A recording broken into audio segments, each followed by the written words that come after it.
नमस्कार. निसर्ग शोभा यूट्यूब चॅनेलमध्ये आपणा सर्वांचे स्वागत आहे. आज आपण पांढऱ्या मंदाराची फुले आणि फुलझाडे याविषयी माहिती जाणून घेणार आहोत. ही पहा, ही दिसत आहेत, ही पांढऱ्या मंदाराची फुले आहेत. ही फुले पांढऱ्या रंगाची असतात आणि या फुलांना 5 पाकळ्या असतात. ही फुले अतिशय आकर्षक आणि सुंदर दिसतात. मंदाराचे झाड ही बहुवर्षीय झुडूपवर्गीय वनस्पती आहे. मंदाराची फुले अशा प्रकारे दिसतात.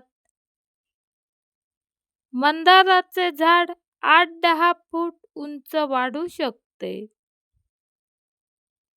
या झाडाची पाने अशा प्रकारे गर्द हिरवी असतात आणि ती आपट्याच्या पानांप्रमाणे दिसतात. हे पहा, हे मंदाराचे झाड अशा प्रकारे दिसते. मंदाराच्या झाडाला भरपूर सूर्यप्रकाशाची आवश्यकता असते. तसेच पाण्याचा चांगला निचरा होणारी जमीन या झाडासाठी आवश्यक असते. हे झाड एकदा लावले की त्याची विशेष अशी काळजी घ्यावी लागत नाही. या झाडाला वर्षभर फुले येतात. फुले फुलून गेली की फुलांपासून अशा प्रकारे शेंगा तयार होतात. ह्या पहा, मंदाराच्या शेंगा अशा प्रकारे दिसतात. या शेंगा पिकून परिपक्व झाल्या की त्यामध्ये जे बी असते त्या बियापासून रोपे तयार करण्यात येतात आणि ही रोपे लावून मंदाराची लागवड केली जाते. मंदाराचे झाड लावले की साधारण वर्षभराने या झाडाला फुले यायला लागतात.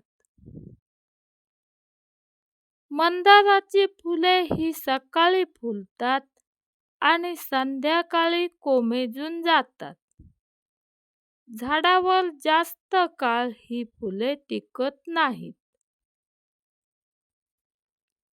अशा प्रकारे वेगवेगळी फुलझाडे, फळझाडे याविषयी माहिती आवडत असल्यास निसर्ग शोभा यूट्यूब चॅनेलला सबस्क्राईब करा.